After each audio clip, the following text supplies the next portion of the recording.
What's up, y'all? You know what time it is. It's about to be that time.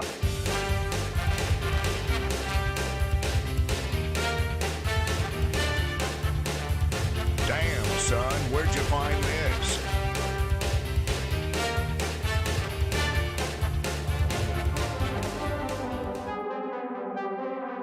Savage. And we're back. One Piece. 1016 is out. Alright, if you're anime only, there's plenty of spoilers ahead.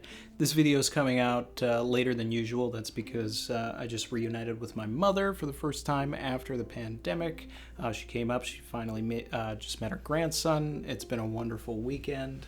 But I still have been thinking about this chapter a lot, and I wanted to get something out. But naturally, because I've got company, I'm not going to put too much edits in this video. I'm going to kind of just make this a stream of consciousness video. I'm just going to let it, let it just flow. There's a couple theories that I have in my head after reading it, and I just want to throw them out. First and foremost, I want to talk about fluff, right? The official translation did a way better job of giving Zeus a name. That was a funny little moment, where he asks for a new name and then immediately renounces that name. But Zeus being a homie, right? Is this the way that Nami gets to keep Zeus after this? Okay, say in a hypothetical world, Big Mom dies, which I don't think is going to happen in Wano, but maybe later on, will Zeus die as well? That's a question that I know a lot of people have. If Big Mom gets knocked out, if she dies, does the lifespan and all the souls that she's taken, does that go out to everyone that she took them from? Now, and I started thinking back to the Grand Fleet cover story, right? We're introduced to Goldberg, who actually was referenced in the Mother Carmel Big Mom flashback as having just been born while they were there. But when you see Goldberg, he has this shield, right? And it looks like it's a homie. It's got a face on it. And I know that was a point of contention. A lot of people were talking about that. Like, okay, so did Big Mom have a battle with the giants or something? Did she turn it into a homie then? But then I started to think about, okay, what if Big Mom never turned that shield into a homie, but Mother Carmel did, right? So that's kind of tinfoily, but if that ends up being the case, then no matter what happens to Big Mom, Nami can keep Zeus, right? Because obviously Mother Carmel is dead.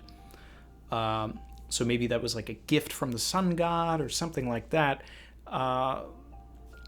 Just things to think about, things to ponder on. So this was a pretty straightforward, sort of setup chapter, but a lot of things that we had predicted came to pass, right? One of those being that we would return to the Wano mainland and start to see reactions from the Fire Festival, right? Now, we didn't get the panels of them noticing that Onigashima is looming ahead towards them, right? But we get Hitetsu and Otoko talking about the Fire Festival, which, continues this conversation about spirits and, whether or not the folklore of like Okiku will come to pass and, we will actually see some ghosts in Wano. Not necessarily a path that I want to go down, but Oda has been, following a lot of these folklores to a certain degree. So, it's not out of the realm of possibility when we have things like, what happened to Denjiro, what happened to Onimaru, and all of that. But, and I think it's very interesting that Hitetsu is the one that's with Otoko. Because that means that, Hiyori should be the one with Otoko, right? So that kind of gives more credence to the idea that Hiyori is the storeroom silhouette, right? Now, in my mind, I still feel like if you're going to put it in silhouette, Oda's trying to tell us that it's Toki. But it makes more sense if it's Hiyori. It's always made more sense that it's Hiyori. It's just more interesting for the story if it's Toki. But Hitetsu does not have his wings, which is something that we talked about in the Tama theory many months ago, that those wings were possibly part of a Tengu costume that he was using as a disguise, right? Where did the wings come from? Well, they're not a smile. It could be a Zoan, some sort of a bird type. It could also be part of his Tengu costume. Another one. So it seems like he can take those wings off. He takes the stilts off, which are all part of the Tengu folklore, right? So that's an interesting thing as well. I did see something a couple of weeks ago when. Now, obviously, you know that I'm a big proponent of Otama being Orochi's daughter, right? But I did see something online not too long ago where people were suggesting, what if Otoko is Orochi's daughter, and that the mother is Hiyori? Now, I'm not claiming this theory or anything like that. I'm still full on with Otama, but that makes it sort of an interesting dynamic if that's the case, because then Hitetsu, being who I, posit to be Sukiyaki, that means that he's out for a stroll with his great-granddaughter, right? So, maybe it could be both. Who knows? Another thing that we did get right this chapter was that Usopp takes out a little girl, right? Similar to Usopp and Chopper versus Mr. Four, Miss Merry Christmas, we are going to get Usopp and Nami versus Ulti and Page 1. Because what does Usopp do? Usopp takes on all of the annoying little girls. That's Usopp's job. Usopp takes out the girls. That's what he does. So, Another one. Now this is something that happens all the time. Anytime that Usopp's pretty much had a fight, we're talking Sugar, we're talking Miss Merry Christmas, Perona, so on and so forth, Usopp fights women. So I've been saying that he was going to fight Ulti, and obviously that didn't happen. But he did take out Bao Wang, which is something that Zoe over at the Discord, I think even in one of the streams, mentioned. And immediately when she said it, I gravitated to it. Right away. I was like, yes, he's not going to fight Ulti. He's definitely going to fight Bao Wang. And sure enough, that happened this chapter. And I also said that Tama was going to have to use the Marys, just like Momonosuke did in the previous chapter, to get her message out, right? And that's because all of the gifters are on multiple levels. When Daifugu and Gazelle Man were giving out the dangos, they were on the 3rd and 4th floor, and all of that. So not all the gifters are on the live floor. So the only way for Tama to actually get her message out was by using one of the Marys, which has now happened, and then tying that into Usopp's defeat of Bao Wang. Perfect for Moda. It's going to be pretty imperative that Tama uses one of the Marys, similar to Momonosuke did, to give her order. Another one. Let's put some respect on my boy Chopper's name, okay? This man did single-handedly bring 4,000 allies, confirmed by CP0, by healing them and all that. Marco is to thank a little bit for that as well, but, let's stop the Chopper slander. Chopper brought 4,000 allies to our side. Otama is also going to bring a bunch now that she's getting this message out. Ulti, came back out of the trash can to jump right back into the trash can. I'm not a huge fan of Ulti. She's been slapping my girl Tama around way too much. But durability, it's wild. Now, it looked like Big Mom's fusion cannon that she had done that hit Ulti. It looked like, it special beam cannoned her, she was done. Right? If you take a look at the panel, you can see that it went through her cape and singed the side of her, but didn't actually go through her chest. So, Big Mom missed. I was really hoping to see Usopp, use his advanced observation haki, the sniping version, to take out some of the Marys. We may still see that if Oda chooses to go down that route, but I am loving these developments. Moving on, I think it's interesting that Sanji is the one that reacts to Otama's message, which drives home, since Sanji is now up against Queen. Queen is the one that, as I've been saying, has been turning his heads around trying to figure out who is responsible for turning the tide on, some of these gifters, right?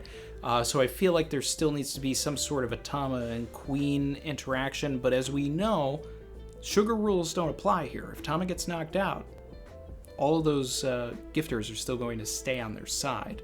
And we know this because Kaido hit Tama and Speed still remained under her control. So if Oda does do something where Queen smacks Tama around or whatever and the gifters relinquish their control, there's just going to be wacky power scaling conversations of, well, Queen must be stronger than Kaido then. And speaking of Kaido, right, we've got Yamato versus Kaido, and Yamato has declared that yes, they do intend to join the Straw Hat crew and sail along with Luffy. Now, is that confirmation? Probably. But, Luffy's still got to accept Yamato. Whether they stow away or not, it does seem like unless Yamato dies this arc or, something like that, which is still also, a wacky thought, Yamato's coming along for the ride, coming along for the cruise. And, we are also Team Momo and Team Tama over here for apprentices. And one interesting thing, obviously Kaido talks about the importance of Wano. And of course Wano is important, right? It's the land of the poneglyphs. It's, we know that the Kosuke clan has been building them for many years. And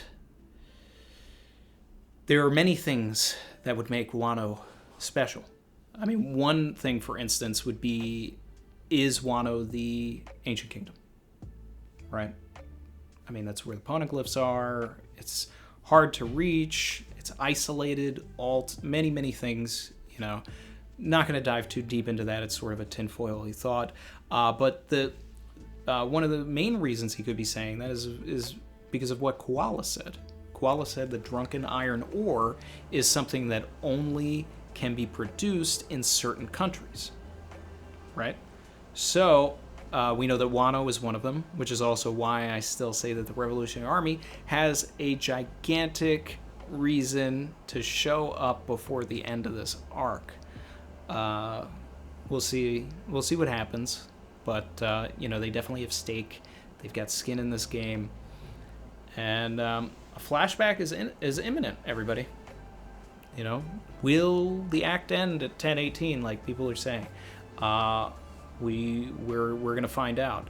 Also interesting to note, it does look like Yamato has advanced conquerors, because it seems like the symbolism for it in that last panel is coming from both sides, and this would make sense given what Yamato did back in 996 against Hacha.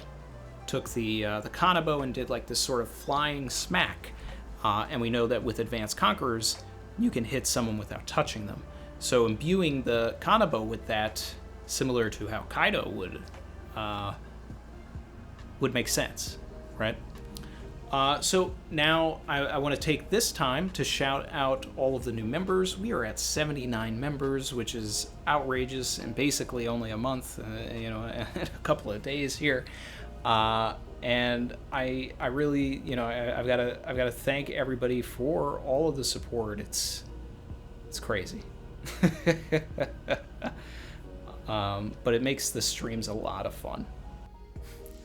So, shout out to all of the new members: The Renowned and Fabled, Piccolo from Namek, Pablo Calderon, Aims to Try, Buy Slow, Dust Bucket, One Big Dingus, Chad Ocho, Broom Broom, Marios L, Ovidiu Alexandru Parfin, and Mario Gonzalez. Those are our new members, as well as myself. I joined the channel so that I can use the emojis as well, which is a sort of a weird thing. I should be able to use the emojis. I can on the computer, but not on my phone. Yeah. So thanks again, everybody, and we're gonna do a stream this Friday, I think.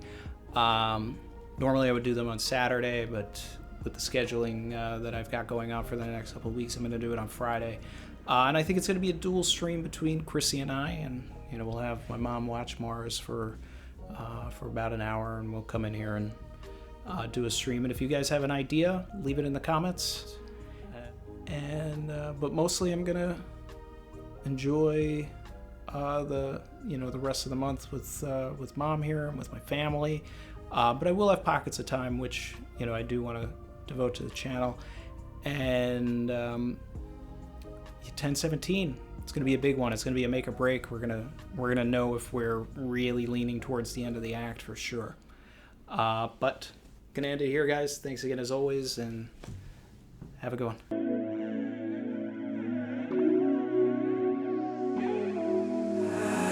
I've been swimming deep, deep. Savage.